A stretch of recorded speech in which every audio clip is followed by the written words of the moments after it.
Hiya, what you doing? Yeah, welcome to the Clanging Chimes of Doom Christmas special, which I have to say, before we even start, is very much a contractual obligation. We're not happy to be doing it, but if we don't, we'll be sued by YouTube.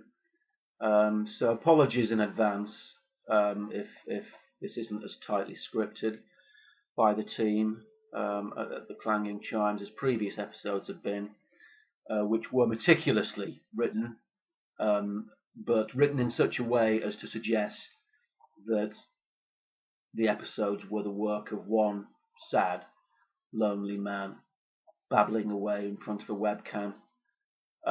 This episode has not been scripted and is just a sad, lonely man fulfilling a contractual obligation in front of a webcam. Sometimes difficult to spot the difference. So just wanted to be upfront and make you aware of it before we got started. But here we go. Yeah, I'm using duck sound there, heralding the top 3 shit list, of course. Number 3 this week, we have the Scottish. Yeah, the Scottish. There they are. Funny bunch, aren't they? Do you know in Scotland they don't use condoms? No, they don't. They don't use them. The men there. What they do, the men in Scotland, Scottish men, they dip their penises in batter before sex and then deep fry them um, in order to stop their girlfriends becoming pregnant. Yeah, they do. Just imagine the scene if they forgot to do that. Oh, Mar, I forgot to dip my cock in batter, Mar, and now Janine's pregnant. Oh, Alex, why didn't you dip your cock in batter, son? Now Janine's pregnant. I don't know, Mar. I just didn't. I didn't dip my cock in batter. What's all this kerfuffle? I'm trying to sleep upstairs. Oh, Father, Alex didn't dip his cock in batter. Because this is how they speak up there, isn't it? This is how the Scottish speak. Yeah, it is. He didn't dip his cock in batter. No, Janine's pregnant. Yeah, it's like one of Ken Loach's Scottish movies, isn't it? Just like watching one of those. I can't believe I didn't dip my cock in batter. Oh, son, you shouldn't ever sleep with a wee girl without dipping your cock in batter first. Yeah, because that's how they speak up in Scotland. And Alex Salmond as well. He looks like a little troll, doesn't he? Yeah, a little troll who used to live under a bridge. But that life wasn't enough for him, so he shaved his beard off and had his warts removed. And now he's First Minister of the nation, and he steals everyone's biscuits, and there's nothing they can do about it. And he smiles smugly. Yeah, Alex Salmond and the Scottish. Yeah, are there any attractive Scottish people? You know, it seems that beautiful country, ugly people, pasty faced. You imagine that they sweat pure chip fat. Yeah, no really attractive Scottish people. I've actually devoted some considerable thought to this.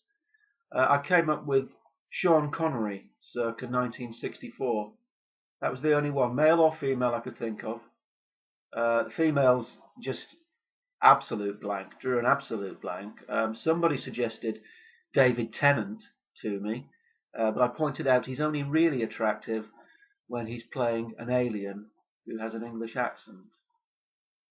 Less attractive when speaking with his Scottish accent. Oh, I forgot to dip my cork and the batter. Yeah. So that's the Scottish there at number 3 this week on the shit list. But you'll realise that that wasn't racist. That wasn't racist against Scottish people. I'm not a racist. That wasn't a racist rant. Because at number 2 this week we have everyone else. Yeah, everyone else. You know who you are. Yeah, everyone else. Fucking idiots. I hate you all. Yeah, number 2 on the shit list. Everyone else. That's you. Yeah, and those people, you know. Yeah, and those other people. Yeah, they're all there. All at number 2. So that wasn't racism against the Scottish, because they're actually higher. They're only at number 3 on the shit list. Everyone else is at number 2. I'm an equal opportunity hater. Yes, I hate everyone. And so everyone else is there at number 2. Number 1 this week is me. Is me again, for reasons previously discussed in episode 5. Yeah, it's me. I'm there at number 1 on this festive edition of the Clanging Chimes of Doom. Got the Christmas number 1. So well done to me there. Well done to me. Number 1 on the shit list. Fully deserved position there. As I say, for the reasons you'll have to go back to episode 5. But again, once again, apart from the contractual obligation, we are promoting the Free State of Garth Long still looking for sales of 3 million to give me a cushion in this harsh, stony universe, in the face of this meaningless charade, which continues somehow. And I mean, it's funny. It is funny. But I'm not laughing much these days, really. No. So search Free State Garth Long. We're still looking for sales of 3 million. Sales still not on the thermometer yet, as drawn in episode 5. We still have sales of 0. So we need to boost those sales considerably. Please buy a copy. Free State Garth Long. Search Free State Garth Long on Amazon. And to persuade you, I better. Sorry if this is poor. It's unscripted. It's not something that I'm enjoying. It probably shows. I've really decided to knock this whole thing on the head, and I can't believe I'm back here in front of the webcam again. Really can't believe it. But I'll read you a bit. I'll read you a bit from the book. Remember, this doesn't have the correct cover. This is the official cover there, not with minus the Santa hat. That's the official cover. This edition doesn't have that. Doesn't have it. Okay, this is chapter 41 from the book, and it's called A Smock Shock. Before last Thursday, I'd supposed, like all of you out there, I dare say, that smock shocks were things that only ever happened to other people. How wrong I was. It was around 7:45 p.m. on a dark, damp November evening, and I just staggered in exhausted after another trying day at the DTI, where I am top dog. My only thoughts were dinner, bath, bed, and preferably in that order. Naturally, the last thing in this entire sodding hellhole of a world I expected to be confronted with was the sight of my wife of 33 years standing next to the Arga in a smock. Yet there she was, and so be it, as the saying goes. After I'd clubbed all the life out of her, I calmed myself by smoking a rather excellent Monte Cristo. Yeah, that was a smock shock there. A smock shock, and oh dear. Still on the water, still off the booze. Not quite sure why, but still managing to stay off it. Yeah, I was going to do a Gorvy bit. Gorvy cakes. Gorvy cakes? The most controversial Gorvy cake I ever ate. Can't do the voice.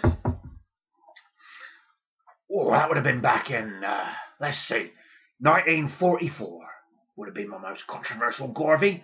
Remember 1944? Yeah, the Third Reich. Enderslung. Yeah, the Jews, the Nazis, World War II. Yeah, and I was an officer in the SS, the Waffen SS, back in those days. Yeah, I was, and I used to be in charge of a huge Gorvy factory that we built in a mountain, dug into a mountain by slave labour. Yeah, we used to work the slaves for death, ship them in from the east of the Reich, and then work them to death in the Gorvy factory. It was the only way we could get Gorvies back in the war. Yeah, you remember the war with rations, no Gorvy cakes. So I joined the SS to get access to Gorvies. And instead of buying them from the shops, I used to go down the factory and pick my way over the emaciated corpses of the Jewish and Polish slave labour there. And I used to pick up my Gorvies and munch away on them. And they tasted that bit sweeter, having been made with slave labour. But don't sit in judgment, because who amongst us has never consumed a product which, on some level, hasn't involved the suffering of another living thing? We've all done it. We've all done it. And I used to go down there to the SS Death Factory in my best pumps. Always wear your best pumps to the SS Death Factory in the side of a mountain to protect it against the Allied air raids. Yeah, dug into the side of a mountain. I used to go down there in the dark and eat my forbidden Gorvies. Gorvy cakes. Yeah, they're great. So that was the Gorvy bit. I've sort of forgotten how to do the Gorvy voice. It's only been a few weeks. But it's deserted me. That wasn't quite the right Gorvy voice, was it? Remember the old Gorvy voice back in episodes 1 to 5? Yeah, it was good. Yeah, I couldn't quite do the voice today. Well, I think that just about does it. I was going to do a bit basically based on the Queen's speech, where I sort of did a Queen voice delivering the Queen's speech, and the Queen realizes that all human existence is pointless, and she comes to this realization during the concert that Gary Barlow organised for me. Yeah, I did finally realise. I think it was whilst Rolf Harris and Lenny Henry were on stage. I don't know if that was significant, but I came to the realisation that all human existence, including my own, is perfectly and utterly pointless. All those thousands and thousands of people I've met down the years, all living pointless lives. Me too, albeit in some comfort in my castle. So yeah, I was going to do a sort of Queen's speech where she realises the futility of human existence in her Jubilee year. But I can't be asked to do that, as I say. Feeling pretty low. This is just fulfilling a contractual obligation I have with YouTube to produce a Christmas special, and I hope you've enjoyed it. Oh, Alex, you didn't dap your cork in the batter, son, and now Janine's pregnant. Yeah, like watching a Scottish Ken Loach movie there, Sweet 16 or something. Or what's the one about the alcoholic? I don't know, I can't remember. There's one starring Robert Carlyle as well. The Ken Loach Scottish movies there, brought to you by the Clanging Chimes of Doom. I've been the Clanging Chimes of Doom. This has been the Clanging Chimes of Doom Christmas special 2012. Hope you've enjoyed it. Sorry for the poor quality of the material. As I say, it's literally been me, rather sadly, sitting in front of a webcam making it up as I go along, as opposed to me immaculately scripting the episode beforehand and then simply pretending that I was making it up as I go along. Maybe you'd like to go back and watch the 6 other episodes and see if you can spot the difference. Maybe there's no difference finally. Maybe all that effort I put into, all the hard effort I put in trying to look like I'm not trying, maybe there's no need to do it, because after all, no one's watching anyway, except me. No, nobody's watching. See you down the road. Stop and batter in, oh son,